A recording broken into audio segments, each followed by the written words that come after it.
Dope test করাতে আসা ১৩০০ জন গাড়ি চালকের শরীরে মিলেছে মাদকের উপস্থিতি।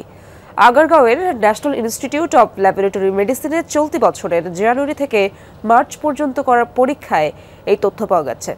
ডোপ টেস্টে যাতে মাদক ধরা না পড়ে সেজন্য বিভিন্ন প্রতারণার আশ্রয় নেন চালকরা। চিকিৎসকেরা বলছেন, চালকদের ডোপ টেস্ট জালিয়াতি হলে সড়ক দুর্ঘটনার ঝুঁকি বাড়বে। নতুন ব্লেন্ডে আরো রিচ অ্যারোমায় সেলন ফ্যামিলি ব্লেন্ড টে।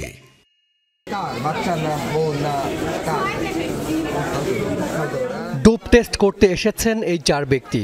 নমুনা দেওয়ার আগে তাদের শরীর তল্লাশি চালায় প্রতিষ্ঠানের কর্মীরা। মূত্র পরীক্ষায় মাদক ধরা পড়ার ভয়ে বাড়ি থেকে ভিন্ন পাত্রে পরিবারের অন্য সদস্যদের মূত্র এনেছেন 3 জন। একজন এনেছেন ডাবের পানি। আপনি ইউরিনটা দিবেন না কেন, আরেকজনটা কেন আনছেন সেটা বলেন। ন্যাশনাল ইনস্টিটিউট অব ল্যাবরেটরি মেডিসিনে প্রায়ই এই ধরনের জালিয়াতি ধরা পড়ে। আপনি আসছেন ডোপ টেস্ট করতে, আপনি নেশা করেন কিনা আর নেশা জিনিস পকেটে নিয়ে আসছেন, ফাজলামো করেন। মাদক পরীক্ষার জন্য আসা অনেকের কাছে পাওয়া যায় মাদকও। 2022 সাল থেকে এই সেন্টারে ডোপ টেস্ট হয়।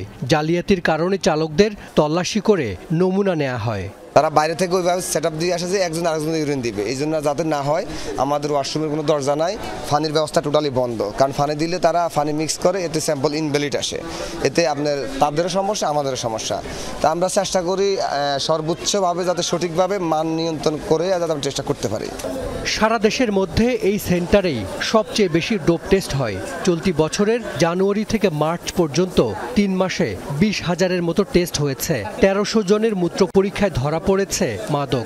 ড্রাইভিং করবে তার উপরে কতজন মানুষের ভাগ্য, সম্মানের সাথে বলতেছি, এবং সবার জন্য প্রযোজ্য। অনেকেই এই ড্রাগ নেয়। চালকদের নতুন ড্রাইভিং লাইসেন্স ও নবায়নের জন্য প্রয়োজন হয় ডোপ টেস্ট। এজন্য জেলা সদর হাসপাতাল এবং national institute of laboratory medicine সহ ঢাকার 8টি প্রতিষ্ঠানের তালিকা দেয় BRTA। তবে তদারকির ব্যবস্থা না থাকায় সহজেই নেগেটিভ রিপোর্ট পেয়ে যাচ্ছেন মাদক গ্রহণকারীরা। সবার তো এই সক্ষমতা নাই।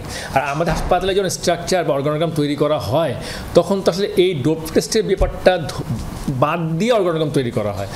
অর্গানোগ্রামে তো রাখা হয় নাই যে ডোপ টেস্টে বা টয়লেটে পাহারা দেওয়ার জন্য একজন, তাহলে 3 জনকে পদ সৃজন করতে হবে। 2022 সালের পর থেকে এ পর্যন্ত ন্যাশনাল ইনস্টিটিউট অব ল্যাবরেটরি মেডিসিনে ডোপ টেস্ট হয়েছে 3,13,000-এর বেশি।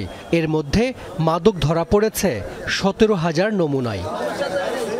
হাসান মিসবাহ, যমুনা নিউজ, ঢাকা।